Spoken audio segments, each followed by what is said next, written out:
আমরা রামায়ণেও এর ছোঁয়া পাই। রামায়ণের অরণ্যকাণ্ডে মহাকবি বাল্মীকি তার চোখে বর্ষা কিরম আসছে জানেন? তিনি বলছেন, তমালো বর্ণা জলদা বিদ্যুৎ বীরব ভাসিতা প্রাভিষেণ সমাপন্না সানুদ্রা ইব পর্বতা। বলছেন মেঘগুলো তমাল গাছের মতো কালো, বিদ্যুতের আলোয় ঝলমল করছে, বৃষ্টির জলে পর্বতের চূড়া সমুদ্রের মতো লাগছে। এবং এই শ্লোকের বর্ণনার পরবর্তীকালে যাদের বর্ণনা দিচ্ছেন তার মধ্যে রয়েছে ময়ূর। ময়ূর কেমন আছে? পিখম তুলে রয়েছে। বাল্মীকি বলছেন রয়েছে ব্যাং, ব্যাং ডেকে ডেকে মুখর করে তুলেছে এই বনভূমি। রয়েছে ফুল, কদম্ব, কেয়া, জুই সব ফুটেছে। এবং সবচেয়ে বড় কথা তারপর হলো যেটা বর্ণনা দিচ্ছেন সেটা হলো রামের মন। এ তো প্রকৃতি গেল, বাইরে বৃষ্টি, বৃষ্টি মনের ভেতরে। ঠিক সেভাবে রামের মন হচ্ছে সীতার বিরহে কাতর। শেষ পর্যন্ত দেখুন বাল্মীকি এই বর্ষা করে করে করে করে প্রেমে এসেছে। এই ছবি কিন্তু আজও বিদ্যমান। যে কোনো জায়গায় বর্ষা হলে আমাদের অদ্ভুতভাবে সেই জীবনানন্দের মতো মনে হয় লীন হয়ে গেলে তখন তারা তো মৃত। মৃতেরাই পৃথিবীতে ফেরে না কখনো। মৃতেরা কোথাও নেই, আছে কোন কোন অঘ্রাণের পথে পায়চারি করা শান্ত মানুষের হৃদয়ের পথে ছাড়া মৃতেরা কোথাও নেই বলে মনে হয়। এই যে মৃতেরা ঘুরে ঘুরে আসে, ঠিক সেভাবে বর্ষার সময় আমাদের বুকের ভেতর সযত্নে লালিত রয়েছে যে প্রেম, যে আঘাত, যে অনুভূতিগুলো, সেগুলো অগ্নুৎপাতের মতো বিচ্ছুরিত হয়। সেই শুরু হয়েছে রামায়ণের কাল থেকে।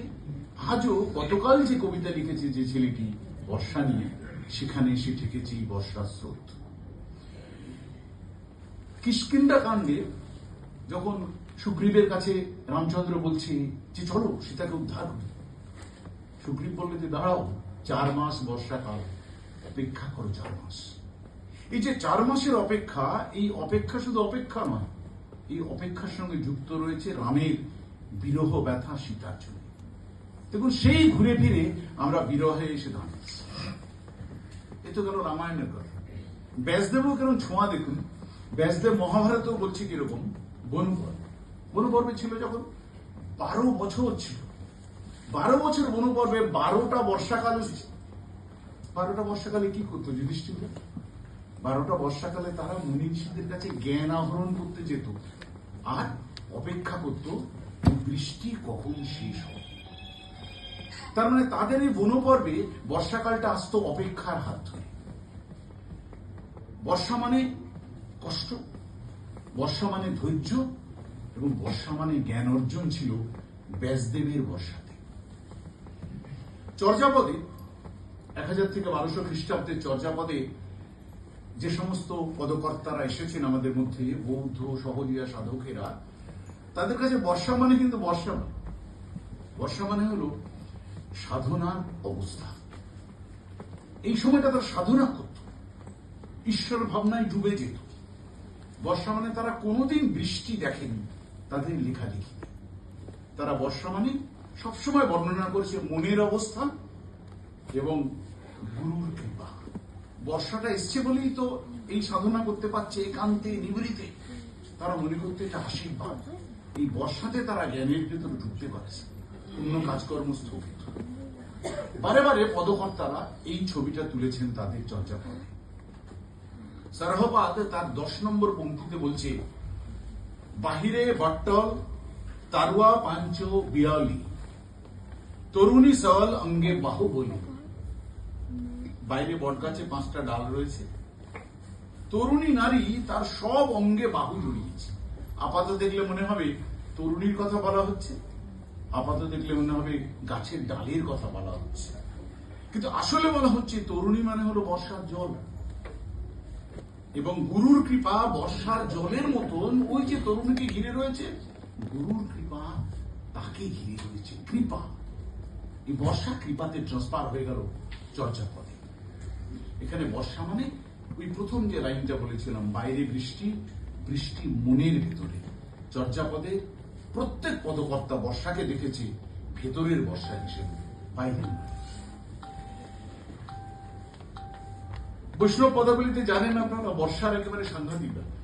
একেবারে বর্ষাই সব যেন মনে হবে বৈষ্ণব পদাবলিতে। এখানে বর্ষা মানেই হলো রাধার বিরহ এবং কৃষ্ণের জন্য আকুলতা।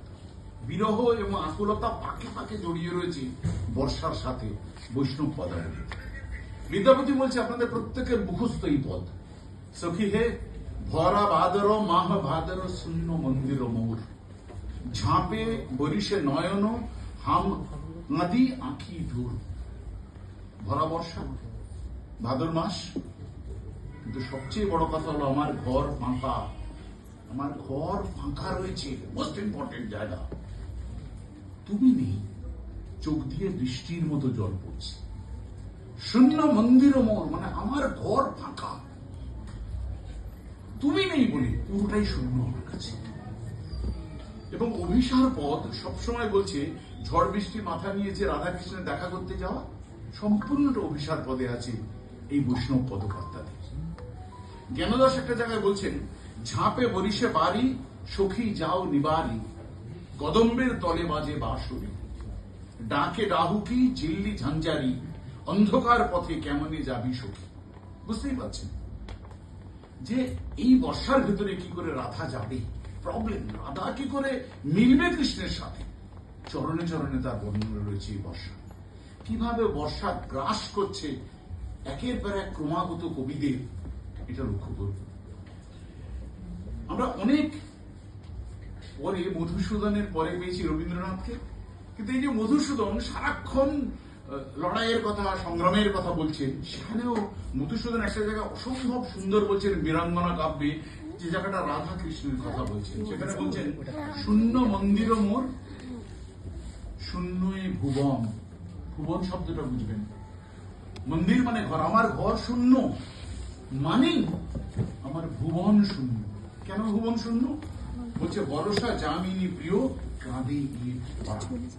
সব আছে, বর্ষা আছে, ঘর ফাঁকা আছে, শুধু তুমি নেই বলে পৃথিবী আমার কাছে ফাঁকা। মধুসূদনের মতন লোক বলছে।